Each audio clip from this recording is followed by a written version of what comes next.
Dillian the Body Snatcher right here. It's a champ. Big up to Sporting Icon. Subscribe. Otherwise, I might pay you guys a visit.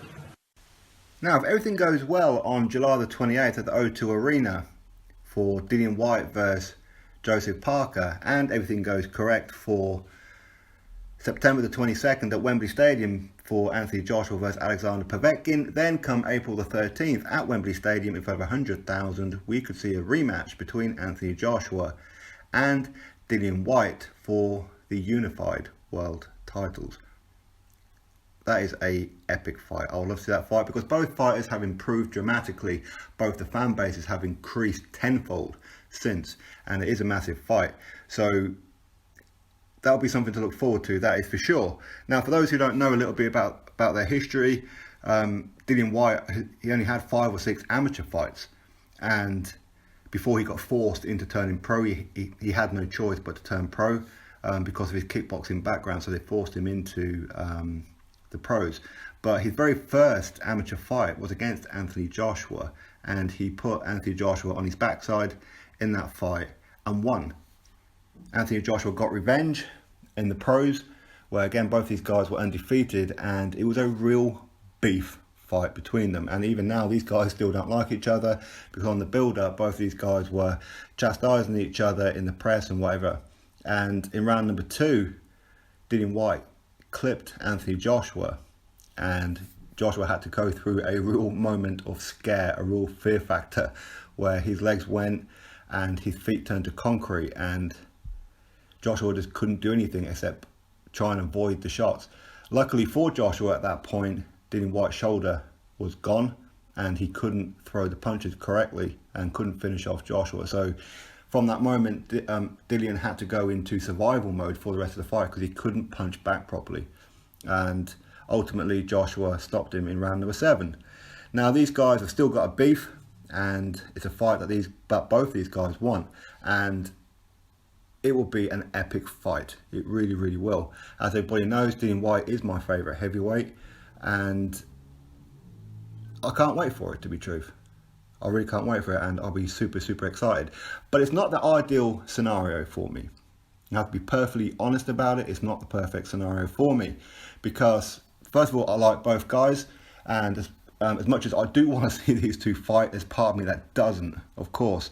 But the ideal situation would be for one of these guys to take on Deontay Wilder for the WBC title. In a perfect world, from my point of view, it will be Dillian Whyte take on Deontay Wilder. I believe that Dillian Whyte will walk through Deontay Wilder and become WBC champion, then have a huge undisputed fight between Joshua and Dillian Whyte. But that's unlikely to happen. Why? Because Deontay Wilder, and let's be truthful about this one, has avoided both of these guys on numerous occasions. He had the golden opportunity. All he had to do was put his pen to the contract and sign, and the fights would have been on. The fights would have been done, all that kind of thing. And Joshua would not be fighting Povetkin next at Wembley Stadium. He would be fighting Deontay Wilder in October at the Principality Stadium in Cardiff, Wales. Likewise with Dillian Whyte, he offered Wilder a career high payday of 2-3 times his highest ever payday, and Deontay Wilder ducked him. And that's the truth of it. I know people don't like hearing it, his fans, but that is the absolute truth of it. Dillian Whyte is an avoided heavyweight, more so by Wilder. Now people say, well, Joshua and Dillian Whyte both avoided Luis Ortiz, but Deontay Wilder fought Luis Ortiz and beat him. Now again, a real quick over one for those who just believe the narrative of these hater channels over there, which we'll get into in a minute. But with Luis Ortiz against Anthony Joshua, Joshua beat Vladimir Klitschko to unify. He was already IBF world champion. He then added the WBA championship by beating Vladimir Klitschko, which was vacant at the time. Luis Ortiz was the mandatory for the WBA, and he was mandatory for that longer than what Kubrat Pulev was for Anthony Joshua's IBF title. But because Joshua already held the IBF first, the rules are that he must face the IBF champion before the WBA or he'll get stripped. So he set up a fight with Kubrat Pulev, and he said to Luis Ortiz, I'm going to get my IBF mandatory out the way with Pulev, and then you are next. I will give you a contract right now guaranteeing you that we will fight next, as you are my mandatory. Luis Ortiz said no and opted to go and fight Deontay Wilder. Ultimately, that original fight fell through because he didn't put the high blood pressure medication on the forms. All this is documented. This is not me, some kind of protection Anthony Joshua story. This is all fact. Okay? So Luis Ortiz against Anthony Joshua was an option. All he had to do was wait. He could have fought a bum. He could have fought. In fact, he was even offered to fight on the undercard of Anthony Joshua, and he was given a bunch of names that they could fight. One of those names was Dillian Whyte. Dillian Whyte said, "I want to fight Luis Ortiz." Luis Ortiz didn't want it. He wanted to fight Deontay Wilder. His thinking was, I fight Wilder, I get the WBC, I can then have a unification against Joshua, big money. In principle, it's the smart thing to do, but it didn't work out for him. Ultimately, he failed the PED test by not putting or not declaring the high blood pressure medication, and everything else is history. Okay, because of that, he then got suspended by the WBA, which I disagree with. That's my honest opinion. I disagree. The WBA should not have suspended him. If the WBC didn't, then they shouldn't have. I know that they both have to use VADA and they go through their rules, which should be identical. But because the WBC didn't suspend him, the WBA also should not have. And I didn't agree that Eddie Hearn and Anthony Joshua got onto the WBA and said that he shouldn't be the mandatory no more because of this. And for the fact he pulled himself out of the fight by fighting for Wilder. Him pulling out of the fight to fight Wilder is fair enough, because had he have won or lost, then automatically you lose your WBA ranking anyway. So you have pulled yourself out. It's not their fault that the fight didn't take place. So that bit I can kind of agree with, but for the PED bit, no, he shouldn't have been suspended. That's just my opinion. And as I said, Dillian Whyte did try to fight Luis Ortiz on a couple of occasions, and it just didn't happen. The latest opportunity come up, but had he have fought Luis Ortiz now, instead of Joseph Parker, then that meant that he was agreeing to the WBC terms of the mandatory, which was secondary mandatory, which meant that he wouldn't have got a WBC title shot against Wilder for 18 months. A minimum 1 year. So that was his way of saying, you know what, screw you, I will fight Luis Ortiz. I don't have an issue with that, and I'll blitz him. But you have to give me Wilder next. You will not make Dominic Breazeale the mandatory. He shouldn't be the mandatory. I'm the number one. I've defended the WBC silver title on numerous occasions, plus any other ones. I've paid all my sanctioning fees. If anything, it should be me versus Dominic Breazeale. But if you want me versus Luis Ortiz, no problem. Then you give me Wilder next. If Wilder's going to fight Breazeale, then it has to be a voluntary, not a mandatory. Otherwise, I'm going to be waiting a year to 18 months to get my opportunity. They didn't agree to him, so he said, you know what, screw you, I'm going to earn more money by fighting Joseph Parker in a fight that's just as big. This is what happened. So again, all of this is fact. This isn't no protection thing, not like these other channels will have you believe. Now, Deontay Wilder, he has first refusal to fight Anthony Joshua at Wembley Stadium April 13th. All he's got to do is sign. I agree with Eddie Hearn when he says the $15 million offer that is in the contract, everything that he's agreed to, it even now has a date and a venue and plenty of time to prepare for it. You can fight some tick over fights until then if you want, or not fight at all. It's your choice. April 13th, undisputed against Anthony Joshua. Do you want this fight or do you not? Put your pen to that paper. If you do. Wilder is now saying 50-50 or no fight. So let's get this clear. He's saying 50-50 or no fight. Again, this is his way because he avoided this time round when he should have been fighting Joshua instead of Povetkin, because the contract, he agreed to it, everything. Date and venue didn't matter. Even Frank Warren confirmed that yesterday. Many people say you don't need a date and a venue in the contract. This will come within the next few days after, but we need to know, are you fighting? If you are fighting, we'll get the damn arena sorted out. It's not a problem. And yes, the fight will be next. Not a problem. Also, the other problem was he wanted a rematch, even if he'd lost. Even though history shows that plenty of champions don't get rematches. Joshua has a rematch clause in all his fights. Why? Because he built up his profile. He had been around collecting all of the belts one at a time. People say that Tyson Fury is the true champion because he never lost them in the ring. I can't disagree with it. But again, as much as I love Tyson Fury, equally as much as Anthony Joshua, Tyson Fury beat one guy for the title, for those 3 titles plus the IBO that Joshua now currently owns. Joshua not only beat the same guy that Tyson Fury did, but he dropped him a couple of occasions and stopped him. Joshua also had to go collect the other belts one at a time from other people. Undefeated Joseph Parker, undefeated Southpaw Charles Martin. So Joshua has exceeded what Tyson Fury's done in all truth, if we look at the facts of it. Okay, so again, if people say that Tyson Fury is a true champion, I don't disagree with it. He is the lineal champion, and I can't wait for that fight. And for me, I hope that as much as I want to see Dillian Whyte and Anthony Joshua, that April 13th, that Tyson Fury can improve between now and then, and maybe get that date for him versus Joshua. So April 13th, Anthony Joshua versus Tyson Fury. That would be ideal, while Dillian Whyte goes and fights Deontay Wilder. Then the winners have a huge undisputed on British soil, 2 British fighters. But this is all a dream. This isn't going to happen, is it? So, as I said, Deontay Wilder has the ideal opportunity, but as he avoided Dillian Whyte on plenty of occasions, his fanboy channels keep defending him over Anthony Joshua, how they can come out with some of these excuses and actually speak on camera and talk about this to the listening public. I will never know. But there's enough brain dead people out there who will believe them, because they don't look at the facts themselves.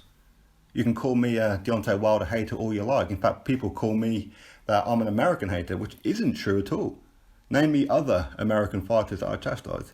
I praise Errol Spence Jr., Jarrell Miller, Terence Crawford, the Charlos to a point. I do have little digs at them sometimes, but again, it's for the same reasons. I just want them to step up. Adam Kalinowski. I don't want Brazil. You know, we can go up and down the divisions. It's only Wilder I have an issue with, because I've been seeing it, and I've been saying it for a long time. He avoids everybody. And these channels, they're not even Wilder fans, they're new. In fact, I was talking about Wilder when I first started my channel just over a year ago, before they were. If you look back on all the history of all these so-called Wilder fans right now, you won't find videos on them talking about Wilder. You won't find it. They're only talking about him now. Why? Because of Joshua. Joshua brings in eyes and ears and money. They are getting views, they're getting subs, they are getting super chats. That's why they're doing it. It's not for Wilder, not at all. The day Wilder loses is the day they throw him under the bus and stop talking about him. Just like they did with Rigondeaux. They threw Rigondeaux, poor Rigondeaux, under the bus. And then made excuses. Well, he had to put on 8 pounds to fight Lomachenko. Well, you wanted that fight. He wanted that fight. But you see, these people are so desperate for the likes of Lomachenko to lose, they'll try and throw everything at him, which is why no matter what he does, it'll never be good enough. Same with Triple G, which is why they're saying that Triple G is ducking Charlo. Who the hell's ducking Charlo? What's he done? Nothing.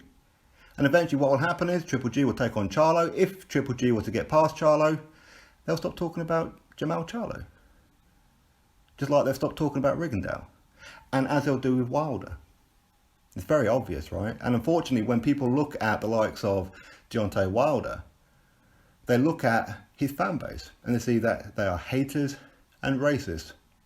As in, I'm talking about like the channels. I'm not talking about all channels, of course not. I'm talking about all his fans. He's had some very loyal fans who's been with him since forever, before anybody knew about him. But these people who have a reputation of being racist, and I challenge you to go find these Wilder fan channels to find even a positive video on boxing in the last month. In fact, I'll give you 2 months. Go find one positive video from each of those channels and tell me which ones they are. Where in that entire video they didn't moan, they didn't complain. These people don't talk about boxing. But these are his fans now. And as I said, they're only doing it to get your views. That's what they're doing it for. They're haters. They're not boxing fans. They make up stories. They lie consistently. and they twist. Well, they will create a rumor and then twist it as if it's true. They come across as racist when it comes to Eddie Hearn. So they're not actually Wilder fans, not even Anthony Joshua haters. They're just Eddie Hearn haters, is what they are. And that's the facts of it. But either way, Anthony Joshua versus Dillian Whyte, I'd love to see. As I said, I'd love to see Dillian Whyte versus Deontay Wilder first, but that ain't happening. Deontay Wilder is scared to death of Dillian Whyte. Frightened to death of him. And he's made that very, very clear. I think anybody can see that. He had the ideal opportunity to become undisputed. Didn't do it. So what can you do? So now we have the possibility of Anthony Joshua against Dillian Whyte. I look forward to it. Dillian Whyte's my favourite fighter. And for this one time only, I'll be rooting for Anthony Joshua to lose. As much as I love Joshua, and you all know that I do. But Dillian Whyte is a guy who has been supporting me and my channel since day one. He is the reason why my channel rose as quickly as what it is. Because of Dillian Whyte. So he's always going to have my loyalty. Every single time. But when this fight comes around, I'm not going to do what these Wilder fan channels do. You see, I'm not going to be throwing Joshua under the bus. Like they do with every rival of their guys. They even throw their own Americans under the bus. In favour of Wilder. So when Wilder ends up losing, the likes of Big Baby Jarrell Miller, Dominic Brazil, Charles Martin, Kaunaki, and Andy Ruiz Jr. and all these guys that they've been throwing consistently under the bus, they can't talk about them because they've already thrown them under the bus. Whereas people like me, people like Hatman, people like Boxing Beats and Rhymes, and others, of course, we talk about other fighters and we support other fighters in the heavyweight division here in Britain. So when one of our guys loses, we still support them, but we're still talking about others. Look at Anthony Joshua versus Joseph Parker. Did you see a real hatred between the fans? There was a bit of rivalry at times, and yes, the occasional cock did come out from either side. But as a whole, the fans respected each other. The fans respected each other's fighter. And it will be the same with Joshua and Dillian Whyte. That's how it is. But as I said, Wilder, the biggest duck in the history of the heavyweight division. A more bigger duck than Riddick Bowe when he was given an opportunity to fight Lennox Lewis for a legacy fight. And a huge fight. He ducked him. So that is what it is. But if people want to carry on listening to these lying channels, go right ahead. There's nothing wrong with supporting Wilder. You should support him. You know, I mean, if you're an American, why not? But there's nothing wrong with supporting Brazil and Andy Ruiz Jr. and Jarrell Miller and Kaunaki and whoever else. Look at Errol Spence Jr. and Terence Crawford. People loved Crawford. People loved Errol Spence when they're in a different weight class. Now they're together. They've kind of chosen a side and thrown the other one under the bus. These people are not boxing fans. And that's the unfortunate truth of it. But Dillian Whyte versus Anthony Joshua will be an exciting fight. For me, the only fight that's really going to derail that one could be the Wilder fight, but I can't see it happening with 50-50, as Joshua's gone around collecting all the belts. He's built the profile, he's bringing all the attention, while he sat back in the shadows for 10 years, 40 fights, doing literally bugger all, never once defended his title against a legitimate contender. Yeah, he wants 50-50? Nah, no way.